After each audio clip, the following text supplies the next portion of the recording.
Hello, Asari Adventures. Welcome to another video. I have a guest here. My name is Gerardo. I met him at work at TCS. We met each other going to Aeon, and we became best buddies with technology. We share a lot of similar interests and a lot of the same thoughts that we're going to talk about today. Yeah. We're going to talk about the 4 or 5 reasons, we'll come up with our own, of why of why we like Android, what we want in a phone. Right. And at the same time, we're going to talk about, I guess, why iPhone didn't make the cut. Right. So I know I already said in my last video that I need a new phone. My phone screen's cracked and all that going on. So today we're going to break these phones down. What we're looking for in a phone and what the options might be and what definitely we can't go to. So we're going to target mainly iPhone first because that's one sector. And then we're going to come to Android maybe in another video because there's a whole lot of Android phones. So we're going to keep that secret. Let's talk about batteries. So, I guess I can go first. Batteries. So, with batteries, iPhones have always had the smallest batteries. Always, always, always. Regardless if you get the smaller one or the bigger one. It was until last year, where they started to actually put big batteries in their phones. The 10? Yeah, no. The 11 Pro. It has almost a 4,000 milliamp battery. For the big phone? The biggest phone that they have. So that is, in my point of view, Pro Max, right? Yeah, okay. That's standard. 4,000 milliamps, that's standard. If you don't have at least 4,000, then yeah, I'm not buying any phone that doesn't have 4,000. So that's my standard. And I'm talking about phones I had like 2-3 years ago that had 4,000. Right. You know, I don't want to get the hugest phone. Honestly, I have this phone right here. This thing is huge. What phone is that? This is the OnePlus 7 Pro. This thing is huge. And, you know, for me to buy this phone, just to have, you know, a big enough battery, that's not for everyone, you know. If you want a small phone, you want a big battery too, that'll be like the, you know, the balance between having the best battery life, you know. So that's one of the things we want to talk about. So, yeah, iPhones, no. Yeah, they don't really cut it. And just to get a big battery with the 11 Pro, that means I have to pay what, $1,200 for a 64 gigabyte phone? Come on, dude, 64 gigabytes in 2019? Yeah, nobody does that anymore, except except Google Pixel. Along the lines of battery, I'm going to throw in charging capabilities. Now, I'm going to look for a phone that can charge fast. Come on. We all have wireless charging. Some are faster than some, but generally, when your phone is about to die, when your phone dies, you plug it in a wall, and at least if it's not nighttime when you're going to sleep, you expect your phone to charge at least in 30 minutes. Give me some juice. Give me enough juice that I can go back outside. Maybe I have to go somewhere in a quick 15 minutes. I need enough juice to take me out and hopefully bring me back. So the thing is, Calvin, nowadays, a lot of phones, if not all the phones, come with a quick charger. Yeah. So 25 watts enough. It used to be a luxury to have, this phone has quick charging. And Samsung used to do that. To me, I think Samsung was one of the phones that really started that whole quick charging thing. Mm-hmm. Yeah. So, so my phone 4 years ago had a quick charger in the box. And we had iPhones that still sell to this day with the cube like this big. Yeah. You know, that is ridiculous that you would spend over $1,200 on a better phone and get a brick. Well, no, man. This year they finally started putting the quick charger only if you get the Pros. 11 Pro Max. But still, the Pro. That's 18 watts. Okay. My phone 3 years ago had 18 watts, so that's also disappointing. And I'm only saying that because phones nowadays can actually charge in a half hour, 0 to 100. So if you're not competing against those people, then you're really just left in the dust. If you're gonna buy a phone nowadays, you're gonna spend that much money. I want the quickest charger I can get my hands on. I mean, but hold on. Quickest charging you get what? 45? 45 minutes is kind of like 45 watt charger, which is like 45 minutes pretty much. Yeah. But the reality is, if I get an iPhone and I get 11 Pro or 11 Pro Max, I would get what, 18 watt charger in there? Yes. Okay, 18 watt is gonna take me what, an hour and a little bit, like an hour and 20 minutes. Yeah. Probably. Yeah, well, here's the thing, man. If you get the 11 Pro, man, these names are ridiculous. 11 Pro, your phone battery is tiny. It's smaller than the Pro. That's a smaller version. So you would say your phone charges fast, but you also got a small battery. So when we talk about fast charging capabilities, we're talking about phones that have 4,000 milliamp batteries at the very least. So we're gonna do the Max. The Pro Max has a 4,000. Yeah. Has 18-watt charger. So it's still gonna take me a longer time to charge the phone. Yeah. So a lot of Android phones, I think most of them actually ship today with 4,000. And I'm not talking about just their plus variants or the biggest phone that you can get. I'm talking about the smaller ones. Yeah. They're close. You know, I had a Huawei P20 Pro. I bought that 2.5 years ago. I bought it for the sole reason that it was the smallest phone that you can get your hands on with the best camera, with the biggest battery. It was the battery champ of 2017 or 2018. And their newest phone nowadays has a 4,500 milliamp battery. It still is the king of batteries. And they have some of the quickest charging adapters in the box. So that's a really nice feature to have.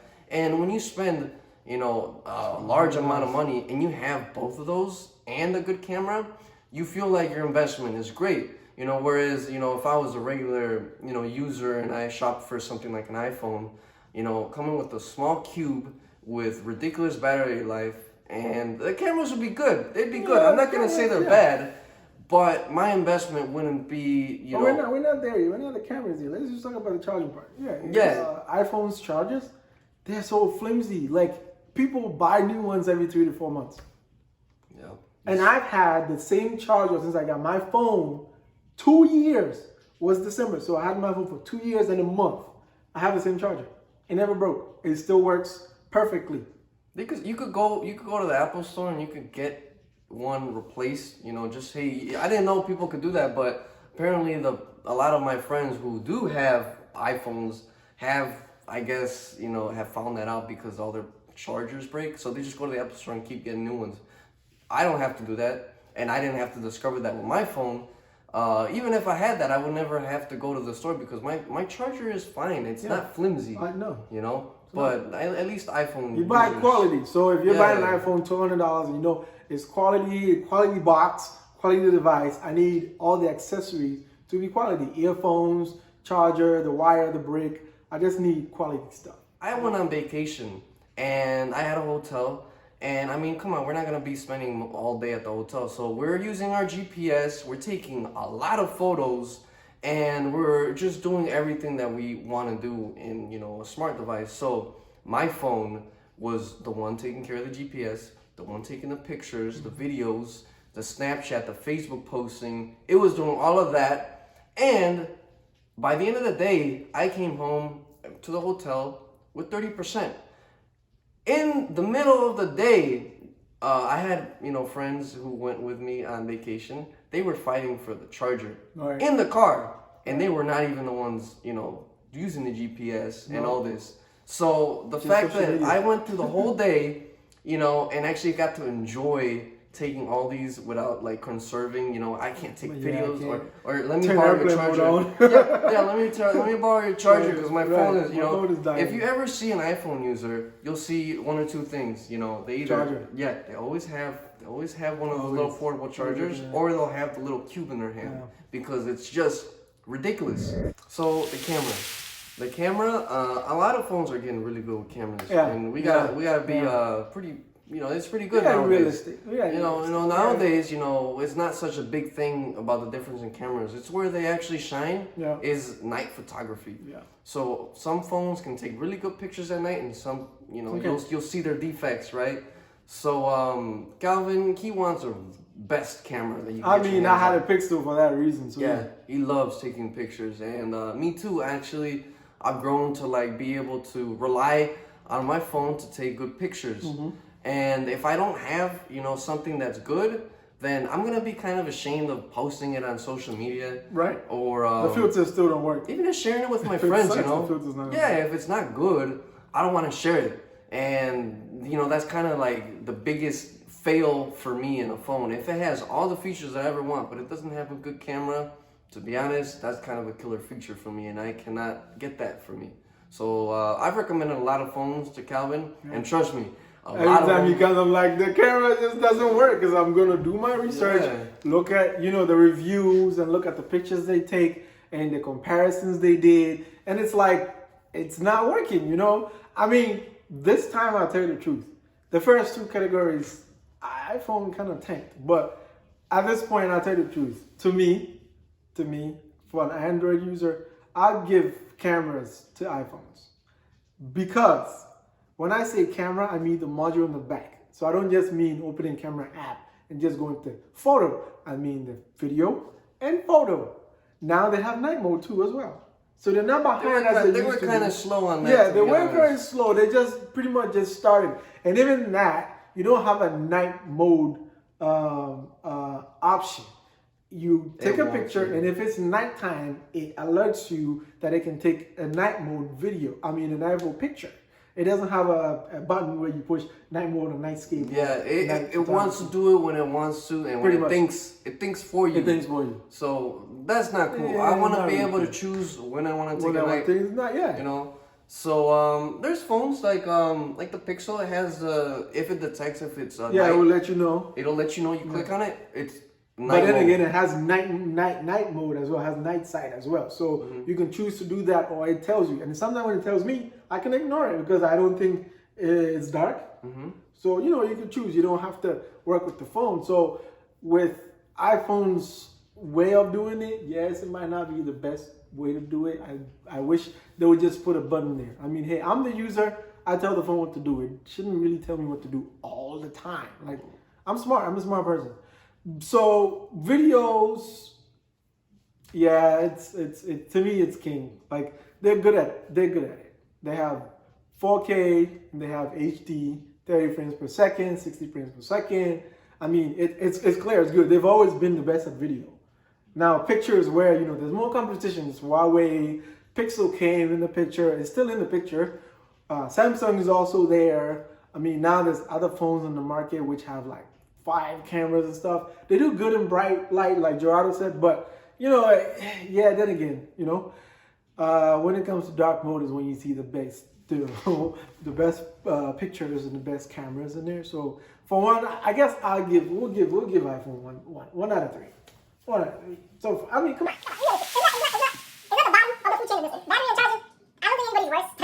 Point number 4. Customizability.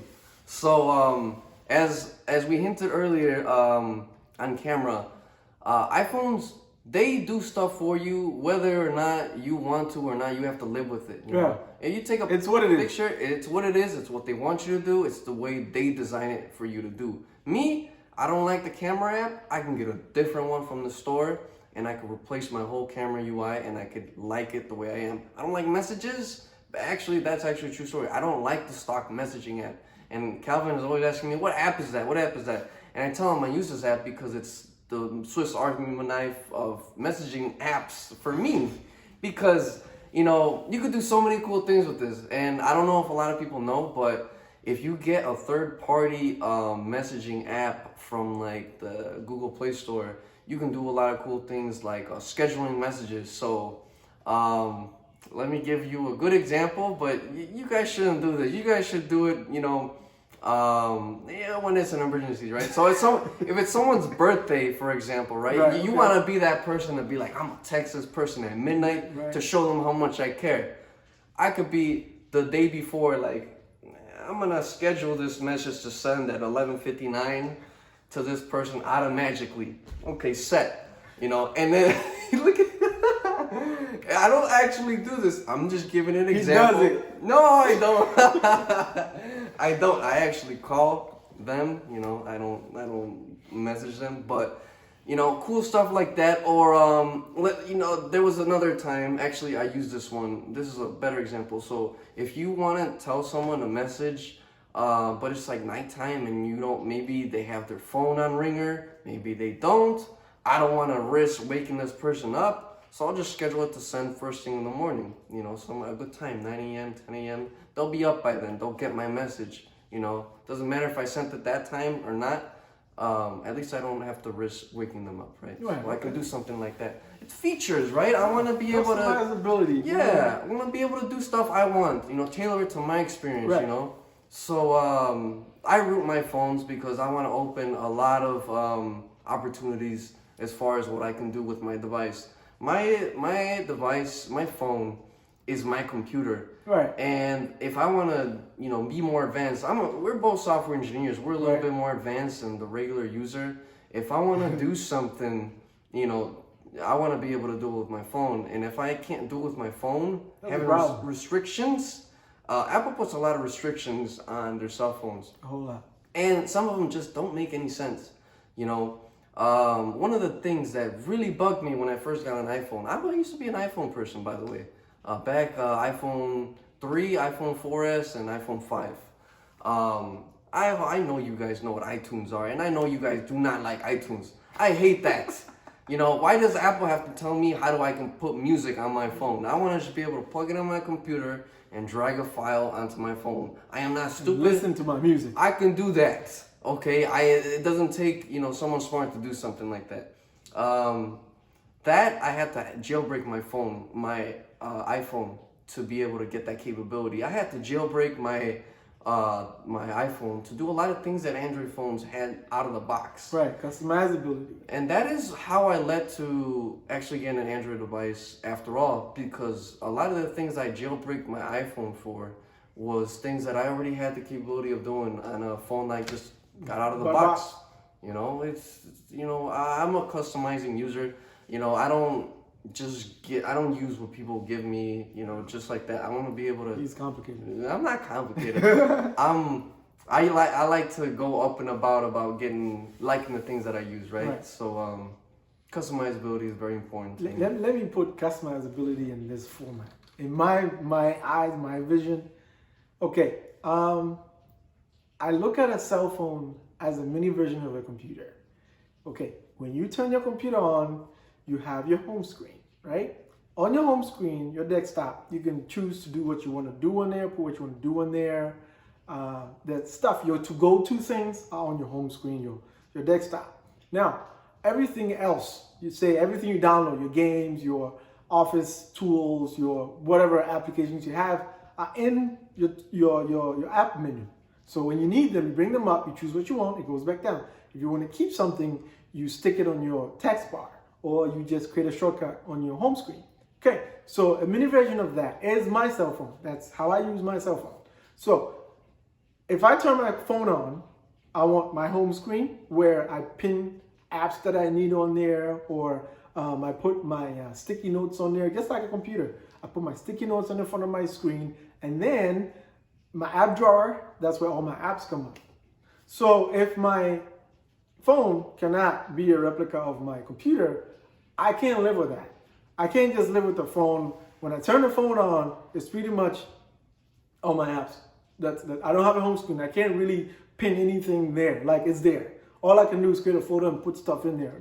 That's not really customizable. I'm literally it's just there. I don't like that. So if I'm trying to get a phone, I don't think I can do this. I don't think I can live with a phone that's just there. So customizability, to me, it's your cell phone has to be like a mini version of your computer. So if it's not working like that, no. Yes, again, with messaging, like he said, I think I'll go the simple way. To me, iMessage is king. I just like the way it works. I like read receipts. I like typing indicators. So it works for me. At least it's part of the phone. I don't have to download a third party. I don't even like third party messages because I feel like there's just too many things. You have to have the person also have the same thing. Like if I have WhatsApp and I want to text you WhatsApp, you need to get WhatsApp. If I have Facebook Messenger and I need to message you, you need to have it. If I have Viber, if I have Signal, if I have Telegram, come on, there's too many things. But with iPhone, it's just it. I turn it on, message whoever, and they get it. I don't need to tell them, hey, do you have this? Do you not have that? One last innovative thing that I think is going to be changing a lot is that the new phones, especially from Android, they can charge in a half hour. I'm talking about big batteries. Imagine having that luxury of never having to put your phone aside for more than a half hour to charge from 0 to 100. And so we're not realistically talking a lot of people have 0 to 100 problem. But if you could charge your phone from 50% to 100% in like 5 minutes, like that's awesome. That's crazy. As long awesome. as it doesn't blow up though, because then I'm kind of getting scared. Well, yeah, I think they got their safety things, now. Smoking. Yeah, and we're talking about new graphene batteries that are going to be placed in phones, and I think Huawei is going to be the first phone to have that. Until they bring it out, I'm still not going to believe, because we all know they keep saying this is going to come out. Hey, how many people have not seen the flat-looking iPhone concept, or the sliding screen, or the holographic-looking iPhone screen? Have they come out yet? Okay, No. but that's so like it's ridiculous. a whole lot. Yeah, I mean, hey, still, it's ridiculous. possible. It's $1 trillion company. They can do this if they wanted to. They just don't want to do it yet. They want to be Like the they last say, ones. yeah, exactly. So all these things they say is gonna come, but until they come, we don't believe them. Anyway, so far, battery life, charging capabilities. I guess Customizability. I had to kick iPhone out for the first two. Customizability, yes, iPhone is still tanking it. Camera, I will give iPhone a good shot at this, because camera-wise, they're doing great. iMessage is working for me, but just those two things is not enough for me to pay anything more than $700 for a phone. I'm dead tax. serious. You're paying too much Apple tax for things. Too much. I mean, to conclude, I'll just say that I guess iPhone is not for me. It might be for you, but it's not for me, because all the things that I've said, they only want 2 out of like so many things. So even that 2, I'm just giving them 2. They kind of want like 1 out of 4 or 5. Remember, it was last year that they didn't even have wide angle. They just had wide angle this year. He's just bashing. You know, plainly, it's care. just not working for me. I don't care if they have the best camera. It's If just you don't not got a working. wide angle, forget about it. Right now, I've narrowed it down to OnePlus and Samsung. So next video, we're gonna take Samsung options, OnePlus options, find which one is gonna win, and then guess what? I'm gonna buy it. We're gonna review it, and we'll see how that goes. Thank you. Ciao.